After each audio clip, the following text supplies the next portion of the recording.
My son Michael's voice cut through the Tuesday afternoon silence like a blade. Mom, is your friend there? The question hit me so unexpectedly that I nearly dropped my reading glasses into my coffee cup. Yes, he's upstairs. What? I glanced toward the ceiling where I could hear the familiar sound of running water from my bathroom. Mark had been up there for 20 minutes, which seemed excessive even for a man who took grooming seriously. That's impossible. Mom, Michael's voice carried that professional hotel manager tone I'd learned to recognize over his 15 years in the business. I just watched him check into my hotel with another woman.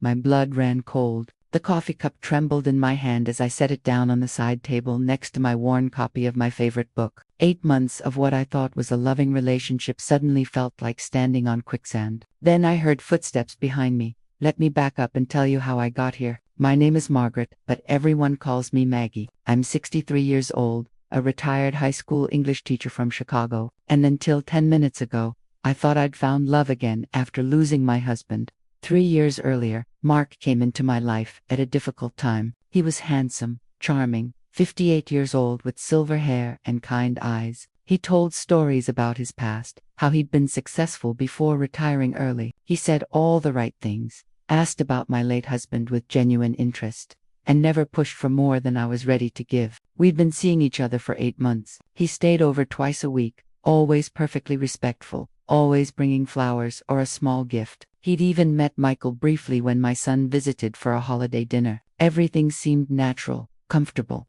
real, but those footsteps behind me weren't Mark's. Mark wore dress shoes that made distinctive sounds on my hardwood floors. These footsteps were lighter, softer, more careful. Michael, I whispered into the phone, I need to call you back. I slowly turned around, my heart hammering against my ribs. Standing in my living room doorway was a young woman I'd never seen before. She was maybe 30, with long auburn hair and wide eyes that looked as shocked as I felt. Oh my goodness, she breathed, her hand flying to her mouth. You're not supposed to be here. Well, that was something. This stranger was standing in my living room telling me I wasn't supposed to be in my own house. If I weren't so terrified, I might have laughed. Excuse me, I managed to say, gripping my phone tighter. Who are you, and what are you doing in my house? The woman's face went pale. She glanced toward the stairs where the shower was still running, then back at me. Mark said, he told me this was his house, that he lived alone. The pieces started clicking together like a difficult puzzle. Mark told you this was his house. She nodded miserably. He gave me a key 3 weeks ago, said I could use his place when he was traveling. I've been staying here while my apartment gets treated for pests. She held up a silver key that looked exactly like the spare I'd given Mark last month. My mind reeled. Mark had been giving tours of my house to other people, claiming it was his property. The boldness was breathtaking. What's your name? I asked, surprised by how steady my voice sounded. Sophia, I thought I was Mark's girlfriend. Her voice cracked on the last word. Oh honey, I said softly. We both thought we were Mark's girlfriend. The shower upstairs suddenly stopped. Both Sophia and I froze, staring at each other. Heavy footsteps moved across the upstairs hallway, heading toward the stairs. He doesn't know you know about me, does he? Sophia whispered urgently. I shook my head. And he doesn't know I know about you. What do we do? For the first time in 8 months, I smiled with genuine feeling. Poor Mark was about to get the surprise of his life. Ladies, what a pleasant surprise. Mark's voice floated down from the top of the stairs, smooth as could be. He appeared at the landing wearing nothing but a towel around his waist. His silver hair damp and perfectly styled, even fresh from the shower. The man had remarkable confidence. I'll give him that. He descended the stairs like he owned them, which, according to Sophia, he'd claimed he did. His eyes moved between us with practiced calm, as if finding 2 women in his living room was a perfectly normal Tuesday afternoon occurrence. Maggie, darling, you're home early. He leaned down to kiss my cheek like nothing was wrong. The familiar scent of my expensive aftershave that he'd been using for months filled my nostrils. Even his cologne was borrowed. And Sophia, he continued without missing a beat, I thought you were staying at your sister's this week. I watched this performance with grudging admiration. The man was skilled. He'd clearly been managing multiple relationships for who knows how long. Actually, Mark, I said, setting my coffee cup down with deliberate precision, Sophia and I have been having the most interesting conversation. His smile flickered for just a moment. Oh, yes, Sophia chimed in, finding her voice, about how you told me this was your house. And how you gave her a key to my front door, I added helpfully. Mark's towel chose that moment to slip slightly, and he grabbed it with both hands. For the first time since I'd known him, he looked genuinely rattled. There's obviously been some confusion, he said, his voice losing some of its smoothness. Sophia, why don't you head upstairs and let me explain? No. The word came out sharper than I'd intended. Sophia stays right here. We're going to have this conversation together. Mark's jaw tightened. Maggie, perhaps we should discuss this privately. Like you discussed giving away my spare key privately, I asked, or like you discussed your career privately. Because my son, Michael, just called me from his hotel where he watched you check in with yet another woman. The color drained from Mark's face. He stood there, clutching his towel, no longer the confident charmer who'd swept me off my feet. He looked like what he was, someone who had been caught. How many of us are there, Mark? I asked quietly. Mark's mouth opened and closed. For a man who'd always had the perfect answer, the charming deflection, the smooth explanation, he seemed remarkably speechless. I can explain, he finally managed. Please do, I said, settling back into my favorite reading chair like I was preparing for a show. Sophia and I have all afternoon. Sophia remained standing near the doorway, looking like she was ready to leave at any moment. I couldn't blame her. If I weren't so angry, I might have been running.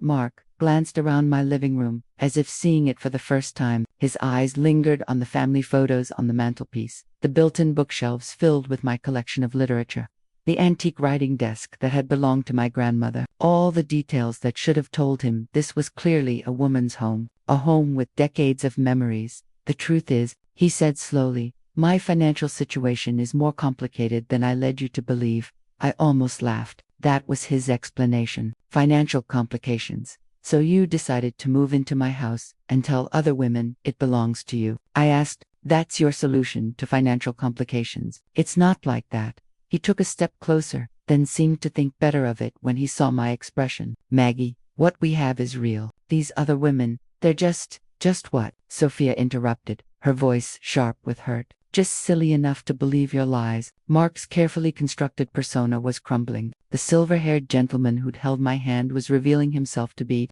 nothing more than a skilled manipulator. How long have you been doing this? I asked. The support groups, the widowed women, the borrowed homes and not true stories. His silence was answer enough. I reached for my phone. I think it's time to call the authorities. Wait, Mark's voice cracked with desperation. Please, just give me a chance to explain. There are things you don't understand about my situation. Then start explaining, I said, my finger hovering over the emergency number. And Mark, this better be good. Mark sank onto my grandmother's antique sofa like a man who'd been carrying a tremendous weight for far too long. The towel slipped again, and this time he didn't bother to adjust it properly. All his smooth confidence had evaporated, leaving behind someone who looked older, more tired. My name isn't Mark, he began, his voice barely above a whisper. Sophia made a small sound of disbelief. I just nodded because somehow I'd already suspected as much. It's Daniel, and I'm not retired from finance. He ran his hands through his damp hair. I was a caregiver, or was until 6 months ago. A caregiver, I asked. My mother was sick, severe late stage. I'd been taking care of her for 12 years, ever since my father died. I used up all my savings, sold my house, cashed in my retirement accounts. Everything went to her medical care. Despite my anger, I felt a flicker of sympathy. I'd watched friends go through similar situations with aging parents. It could destroy families financially and emotionally. When she died last year, Daniel continued, I had nothing left. No home, no savings, no job prospects at 58.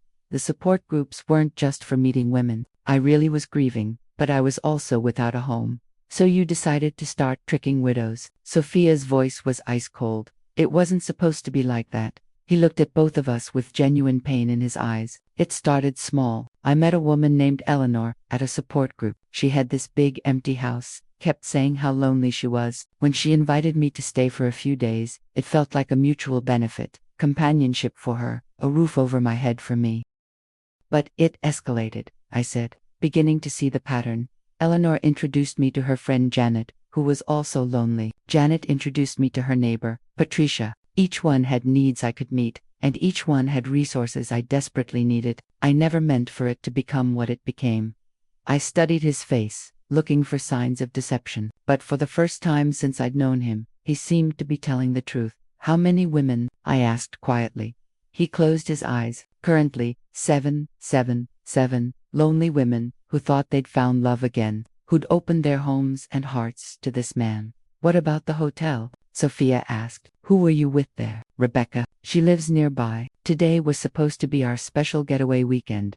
His laugh was bitter. I've become quite the juggler. My phone rang, startling all three of us. Michael's name flashed on the screen. I should take this, I said, holding up my phone. Michael had a right to know what was happening. Mom, Michael's voice was tight with concern. Are you okay? You hung up so quickly. I'm fine, sweetheart. Better than fine, actually. Your call may have saved me from making a terrible mistake. I glanced at Daniel, who was listening to every word. The man I've been seeing isn't who he claimed to be. Is he still there? Do you need me to come over? He's here, along with another person he's been deceiving. We're having what you might call a group discussion. Michael's protective instincts kicked in immediately. Mom, get out of there now. Come to the hotel right now. Actually, I think I'm safer with witnesses present. I looked at Sophia, who nodded grimly. Besides, I want to hear the rest of his story. There's more. Oh, honey, there's so much more. I put the call on speaker. Michael, meet Daniel, also known as Mark Daniel. This is my son Michael, who manages the hotel downtown. Daniel raised his hand in a weak wave. Sir, Michael's voice came through the speaker with authority. I'm going to need you to leave my mother's property immediately. Actually, I interrupted. I think Daniel should stay and finish explaining exactly how this situation of his works, because I have a feeling there's more to this story than difficulty and homelessness. Daniel's face went pale again. Maggie, I've told you everything. Have you? I stood up and walked to my writing desk, pulling out a folder I'd been keeping there for weeks, because I've been doing a little research of my own. I'd started investigating after finding some inconsistencies in his stories about his background. A retired English teacher has excellent research skills. 3 weeks ago, I hired a private investigator, I announced, enjoying the shocked expressions on both their faces. Turns out this identity has quite an interesting financial history. Daniel dropped his head into his hands. Oh no. According to my investigator, you've been accessing these women's bank accounts, small amounts carefully hidden, but definitely not right.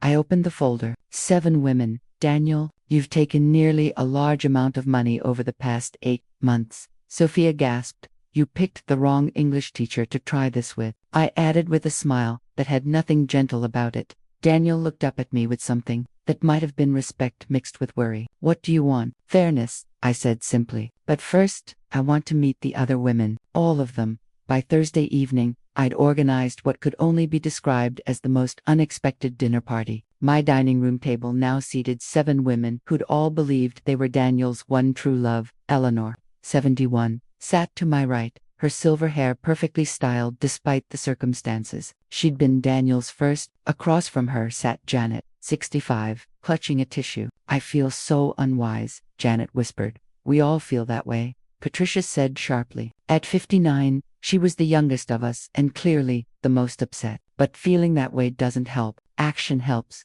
Sophia sat next to Patricia. The remaining 2 women, Rebecca and Linda, sat quietly, still processing the revelation. Ladies, I said, standing at the head of my table, we have a problem. Daniel has systematically taken from all of us, lied to all of us. The question is, what are we going to do about it? Call the police, Rebecca said immediately. Press charges. That's one option, I agreed. But there's a complication. I placed copies of my investigator's report in front of each woman. This identity doesn't legally exist. No official records going back more than 2 years. Eleanor looked up. He's using a false identity, which means, I continued, that dealing with this becomes more complicated. We need to find out who he really is. How do we do that? Linda asked quietly. I smiled. We set a trap. Patricia leaned forward. What kind of trap? Daniel thinks he's in control. He believes we're just emotional women who will eventually forgive him or slink away embarrassed. He doesn't know about my investigation, so we used that against him, Sophia said, beginning to understand. I pulled out my phone. He's been sending each of us similar messages, asking for private meetings to explain. He's planning to talk to us one by one. Benerve, Eleanor muttered. I suggest we give him what he wants, I continued. But instead of 7 separate meetings, he gets one big reunion. Friday night at 8 p.m. Daniel walked into my living room expecting to find a heartbroken woman. Instead, he found 7 women arranged like a council, each armed with evidence. His face went through several changes as he took in the scene. Surprise, darling, I said sweetly from my reading chair. We thought we'd save you the trouble of multiple apologies. Ladies, I can explain, he began, then stopped when he saw the evidence folders. Please do, Eleanor said dryly. Start with explaining why you told Janet you were a retired engineer when you told me you were in finance. Daniel looked around the room. I adapted my background to what I thought each of you would find appealing. You mean you lied more efficiently, Rebecca corrected. The lies are just the beginning, I said, opening my folder. Sophia, would you like to read the bank statement showing the money Daniel withdrew from your account last month? Sophia's voice was steady as she read the transaction details. While I was asleep next to you, believing we were building a relationship. Daniel's shoulders sagged. I was desperate. I needed money for what? Linda interrupted. For the money you took from my checking account. For the credit card you opened using Eleanor's information. The man looked genuinely broken now. I never meant for it to go this far. But it did go this far, I said firmly. And now we need to know who you really are. I pulled out the last document. My investigator made a discovery today. This identity was stolen from a man who died 3 years ago. Your real name is Thomas, and there are serious allegations against you in multiple states. Thomas closed his eyes and seemed to age 10 years. We know about the seniors, I continued. The group home situation. The elderly man who lost his retirement to your scheme. How did you? He started. Find out. Never underestimate a retired English teacher with internet access. Thomas sat in silence for a full minute. When he finally looked up, his face held a resignation I hadn't seen before. You want the truth? He asked quietly. The whole truth. It would be refreshing, Eleanor said. I started when I was 19. My mother wasn't sick. She threw me out when she caught me stealing. I've been living off other people's kindness and mistakes for many years. The casual cruelty of that statement hit each of us. Some of the people I've tricked, he continued. They never recovered. There was a lady, Margaret, 73 years old. I took her entire life savings. She had to move in with her daughter, lost her independence completely. Sophia made a small sound of distress. That was my aunt, Patricia said, her voice deadly quiet. Aunt Margaret died last year. My family always wondered what happened to her money. The temperature in the room seemed to drop. Thomas's face went white as he realized what he'd just revealed. She was your aunt, he whispered. She was, Patricia said, standing slowly, and she spent the last year of her life ashamed and broken because someone convinced her he cared, and then took everything she had. I watched this exchange with growing understanding. This wasn't just about our money anymore. How many others? I asked. How many people have you taken from? I don't keep count, he said, then seemed to realize how that sounded. I mean, give me a number, Patricia demanded. Maybe 200, over the years. 200 people, 200 life savings drained. Well, I said, standing up, I think we've heard enough. I walked to my front window and pulled back the curtain. Thomas, I'd like you to meet Special Agent from the Financial Crimes Unit. She's been listening. Through the window, we could see a vehicle with its doors opening. Thomas shot to his feet. You set me up. We set you up, I corrected. All of us together. The look of absolute betrayal on Thomas's face was almost comical. You can't do this, he said, backing away. The doorbell rang. I walked calmly to answer it. Thank you for taking this seriously, I said to the agent at my door. Thank you for your cooperation, she replied. He's in the living room, and he just confessed. Thomas tried one last attempt as the agent approached him. Please, he said, turning to me. Maggie, what we had was real. I do care about you, about all of you. I studied his face. All I saw was a man who'd spent so many years lying that he'd forgotten how to feel anything authentic. Thomas, I said gently, if you really cared about us, you wouldn't have taken from us. If you really cared about the people you've affected, you would have stopped after the first one. The agent began reading him his rights. Thomas's shoulders shook. As they led him away, he looked back at me one last time. I really did care about you, Maggie. No, I said quietly. You really didn't. But that's okay, because I care about myself. And that's something you never counted on. 6 months later, I sat in court watching Thomas receive a long sentence. Patricia sat next to me holding a photograph of her aunt. Eleanor was on my other side. The judge recognized the courage shown by the 7 women who orchestrated the capture. After the sentencing, the agent found us. Your case has become a model. We're implementing new protocols based on this. As we walked out of the courthouse, Patricia turned to me. So what now, Maggie? Back to quiet retirement. I thought about it. The past months had been challenging and rewarding. I'd discovered strengths I didn't know I had. Actually, I said, I've been thinking about starting a support group. Not for grief this time, but for people who have been through similar situations. Help them understand they're not alone. Count me in, Eleanor said immediately. And me, Patricia added. All of us, Rebecca said. I looked at these remarkable women. Thomas had thought he was targeting vulnerable people. Instead, he'd awakened a force he never saw coming. You know what the best part is? I said as we walked. He probably thought he'd broken us, thought we'd spend the rest of our lives feeling ashamed. Instead, Eleanor said with a grin, we're stronger than we've ever been. As I drove home to my house where I lived alone by choice, I thought about the lesson he'd inadvertently taught me. He'd shown me that I could survive, fight back, and trust my own instincts. At 63, I'd learned something new about myself. I was not a victim. I was a force to be reckoned with, and anyone foolish enough to underestimate an angry English teacher did so at their own risk.